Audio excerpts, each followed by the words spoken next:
Hello everyone. Let us continue with our class. Today will be last class based on percentage. हम percentage के बारे में पढ़ रहे थे. So अब हम थोड़े बचे हुए क्वेश्चन और करते हैं जो इंपॉर्टेंट क्वेश्चन है तो हमारा कॉन्सेप्ट क्लियर हो जाए. सी द फर्स्ट क्वेश्चन क्या बोल रहा है. If the radius of the cylinder is decrease by 20%, अगर मैं सिलेंडर का रेडियस को 20% डिक्रीज करता हूँ, then how much percent the height must be increase so that the volume of cylinder remain same. तो मैं हाइट को कितना इंक्रीज करूं ताकि मेरी वॉल्यूम सेम रहे. इसी क्वेश्चन में क्या है, पहले आपको पता मुझे वॉल्यूम ऑफ सिलेंडर किसके बराबर होता है. We all know that volume of cylinder is pi r square h के बराबर. एंड सिलेंडर क्या होता है, हमारा जो सिलेंडर होता है उसकी बेस और सिलेंडर में हमारी जो बेस होती है और टॉप सरफेस होती है आपस में पैरेलल होती है. सी बेस इसका सर्कल है, टॉप सरफेस भी सर्कल है और ये हमारी क्या है, हाइट है. अब क्वेश्चन के अनुसार हमें पता है हमारा पाई कांस्टेंट है. तो वॉल्यूम को मतलब क्या, आर स्क्वायर का मतलब क्या है, आर को 2 बार मल्टीप्लाई करना है और हाइट. अब रेडियस हमारा 20% डिक्रीज हो रहा है. 20% को अगर आपने परसेंटेज का चार्ट याद रखा, 20% को मैं 1/5 लिख सकता हूँ, है ना. अब क्या बोल रहा है हमारा, देखो जब मैंने आपको ये भी कहा था जब ऐसे क्वेश्चन आए हम नीचे डिनोमिनेटर को नंबर मानते हैं और ऊपर वाले में परसेंट या इंक्रीज या डिक्रीज होता है अकॉर्डिंग टू क्वेश्चन लेते हैं ना, जो हमने लास्ट क्लास में क्वेश्चन किए थे. तो रेडियस मेरा 20% डिक्रीज हो रहा है. पहले रेडियस मेरा 5 था, अब क्या बन गया 4. अब रेडियस 2 बार मल्टीप्लाई हो रहा है, मतलब रेडियस पहले 5 था, अब क्या बन गया 4, है ना. तो आपस में इनको मल्टीप्लाई करो, रेडियस कितना आ गया 5×5 = 25 एंड 4×4 = 16. मतलब पहले वॉल्यूम 25 थी, जब रेडियस को मैंने डिक्रीज किया कितनी बन गई 16. अब हो रहा है मैं हाइट को कितना इंक्रीज करूं ताकि मेरी वॉल्यूम दोबारा 25 बन जाए, है ना. तो हाइट को कितना इंक्रीज करूं ताकि वॉल्यूम दोबारा 25 बन जाए. अब 16 में क्या ऐड करूं 9. तो चेंज कितनी आ रही है 9 की, चेंज किस पे आ रही है 16 पे आ रही है. तो 9/16 × 100 ये हमारी चेंज आ जाएगी. अब we know that 4×4 = 16, 25 4s are this, तो 25 9s are 225. 225/4 अप्रोक्सीमेटली कितना आ जाएगा 4×5 तो 56.25 हमारा आंसर आ गया. This is our answer. So I hope you understood it. Easy था. देखो यही बात है ना, मैंने आपको कहा था जब वॉल्यूम ऑफ सिलेंडर क्या होता है pi r square h, pi r square h. तो मेरा मतलब रेडियस कितना डिक्रीज हो रहा है 20% डिक्रीज हो रहा है. अब 20% को मैं परसेंटेज चार्ट में देखूंगा तो 1/5 लिख सकता हूँ. अब मतलब डिनोमिनेटर को नंबर मानते हैं और परसेंटेज डिक्रीज हो रहा है, तो पहले रेडियस 5 था अब 4 बन गया. फिर इनको मल्टीप्लाई करके 25 16 आ गया. मतलब पहले मेरी वॉल्यूम क्या थी 25, अब कितनी बन गई 16. अब बोल रहा है कि हाइट को कितना इंक्रीज करूं तो वॉल्यूम दोबारा हमारी सेम रिमेन रहे, मतलब दोबारा 25 है. तो हाइट में कितना डिफरेंस आ रहा है 9 का किस पे आ रहा है 16 पे आ रहा है. यूनिटरी मेथड से सॉल्व किया इंटू 100 तो 56.25 मेरा आंसर आ गया. तो option C is the correct answer. So I hope you understood this question. Let us look at next question now.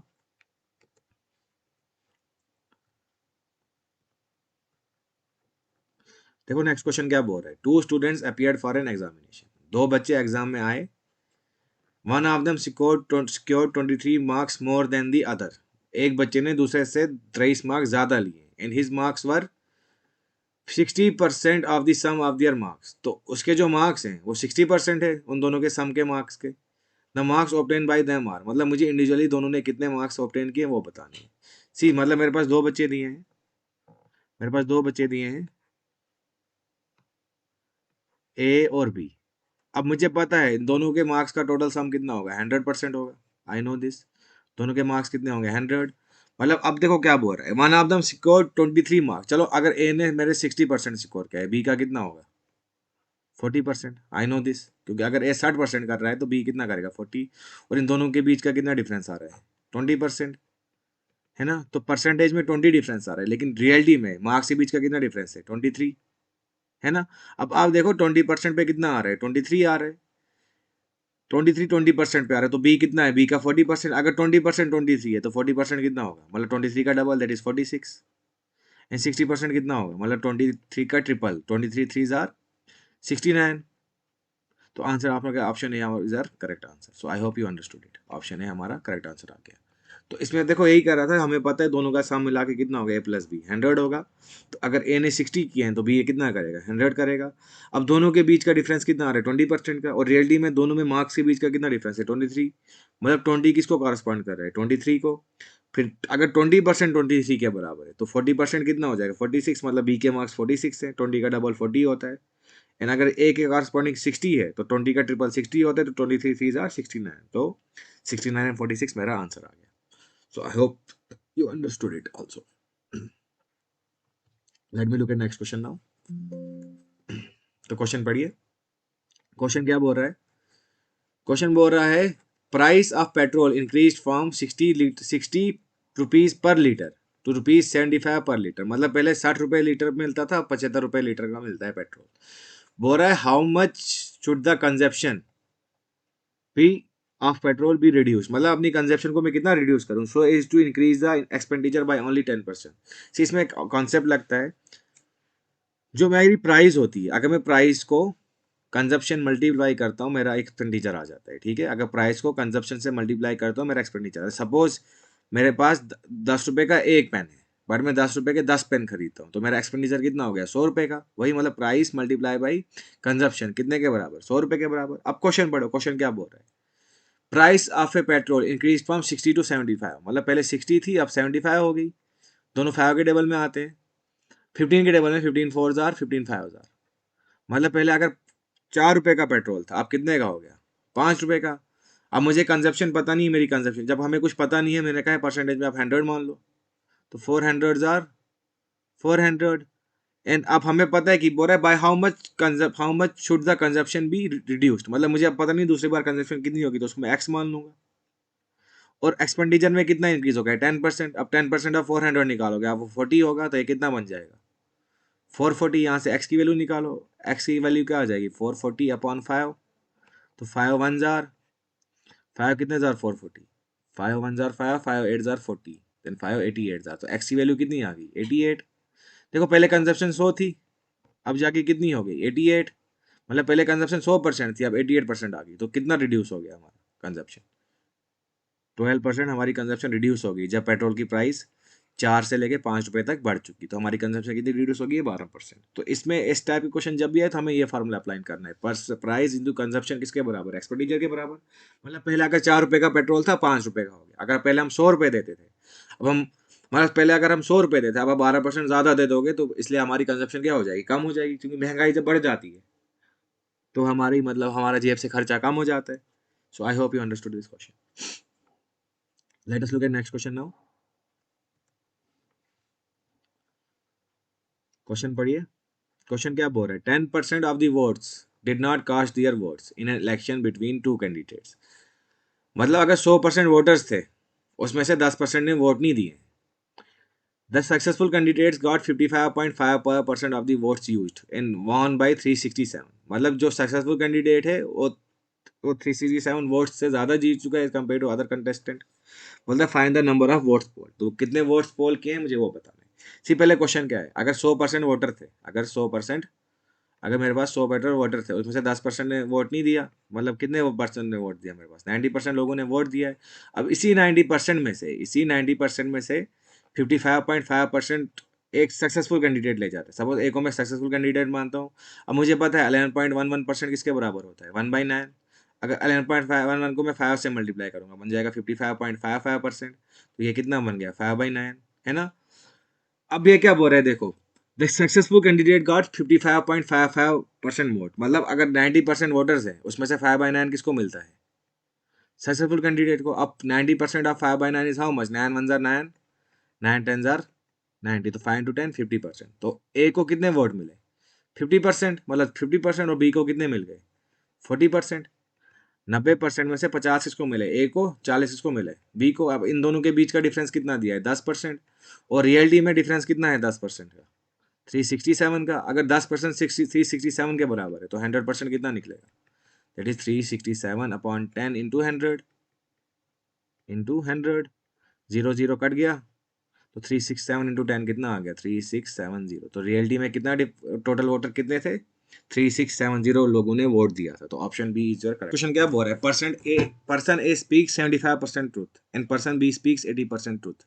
Find the percentage of situation in which they contradict each other. मतलब अगर ए मेरा 75% time सच बोल रहा है. अब 75% time सच बोल रहा है तो झूठ कितने टाइम बोलेगा? 25%. है ना. ये मेरा ट्रुथ का मतलब देखो 25% मेरा 1/4 होता है एंड 25 3 जार 75 3/4 हो जाएगा. मतलब ए अगर 3/4 टाइम सच बोल रहा है. ए अगर सच बोल रहा है 3/4 टाइम तो ए झूठ कितनी बार बोल रहा है? 1/4 टाइम्स. सिमिलरली जो बी है बी सच कितनी बार बोल रहा है? 80% टाइम सच बोल रहा है। और झूठ कितनी बार बोलेगा वो? 20%। आई नो 20% इज 1/5 और ये कितना हो जाएगा? 4/5, है ना? अब मुझे बोला है find the situation in which they contradict each other. Contradict करने का मतलब अगर ए सच बोल रहा है बी झूठ बोलेगा, या बी सच बोल रहा है ए झूठ बोलेगा। ठीक है, या का मतलब होता है यहाँ प्लस करना। प्रोबेबिलिटी में अगर और आता है उसको हम प्लस करते हैं, अगर एंड आता है उसको हम मल्टीप्लाई करते हैं। ठीक है, अगर और आता है उसको हम प्लस करते हैं, एंड आता है उसको हम मल्टीप्लाई करते हैं। अब ए ने सच कितनी बार बोला है? 3/4 टाइम्स। तो बी ने झूठ कितनी बार बोला है? 1/5 टाइम्स। सी बी का फॉल्स 1/5। सिमिलरली बी ने सच कितनी बार बोला है? 4/5 टाइम्स। और ए ने फॉल्स कितनी बार बोला है? 1/4 टाइम्स। 4 कैंसिल हो गया, 3 1 जार 3, 5 4 जार 20, 1/5। अब 5 20 का एलसीएम क्या आ जाएगा? 20। तो सॉल्व करके 3 5 4 जार तो 7/20। मुझे उसको परसेंटेज में कन्वर्ट करना है तो मल्टीप्लाई बाय 100 कर दो। 21 जार 25 जार तो 7 5 जार 35%। तो 35% टाइम वो एक दूसरे को कॉन्ट्राडिक्ट कर देंगे। So I hope you understood this question. It was an easy question, कोई मतलब हार्ड क्वेश्चन था नहीं, बस इसमें यही प्रोबेबिलिटी का कॉन्सेप्ट लगा दिया। ये भी हम एंड पे करते हैं। ये वाला क्वेश्चन देखें, क्वेश्चन पढ़ दो। A fraction is such that, क्या फ्रैक्शन ऐसा है, if double of the numerator and the triple of the numerator is changed by 40% increase and 30% decrease। मतलब न्यूमरेटर के 2 टाइम्स को मैं 40% इंक्रीज करता हूँ, डिनोमिनेटर के 3 टाइम्स को मैं 30% डिक्रीज करता हूँ। ठीक है, बोल रहा है then respectively then we get 14% of the 16/21। तो इन दोनों को सॉल्व करके मुझे क्या बोल रहा है? फिर 14% ऑफ 16/21 मिल रहा है। तो find the original fraction. Let us solve this question now.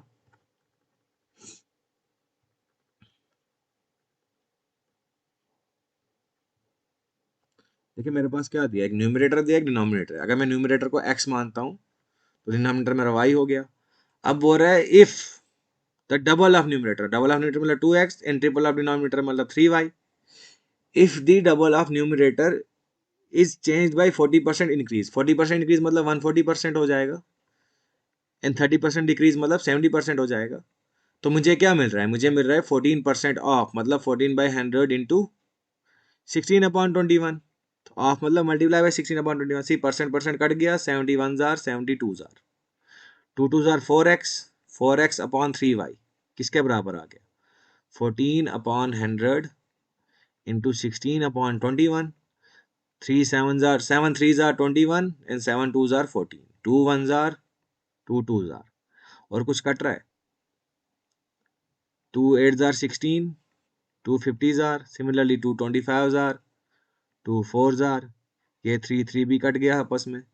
तो 2 1 जार एंड 2 2 जार। तो आंसर क्या आ गया मेरे पास? x/y किसके बराबर आ गया? तो सॉल्व करके मेरा x/y आ रहा है 2/25 के बराबर। कुछ नहीं था, कैलकुलेशन थी इसमें।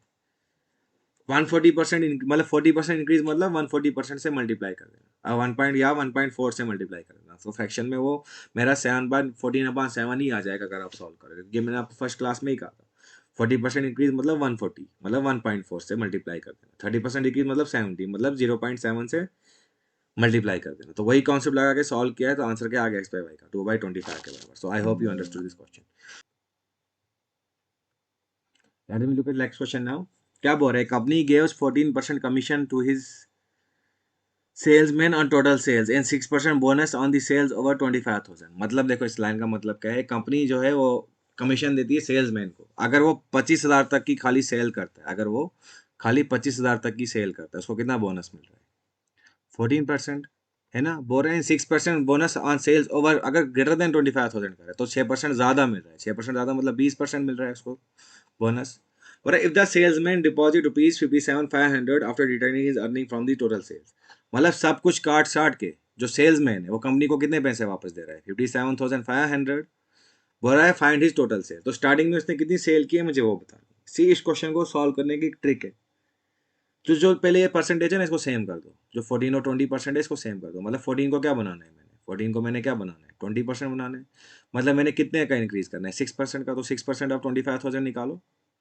6% ऑफ 25,000 वो आपका आता है ₹1500।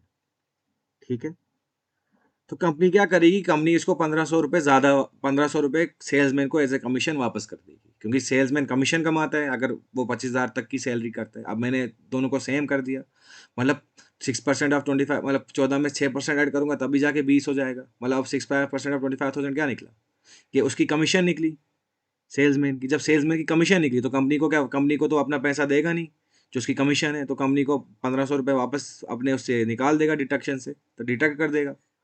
तो कितना आ जाएगा ये हमारा 56,000। तो कंपनी को कितने रुपए वापस दे रहा है वो 56,000 वापस दे रहा है।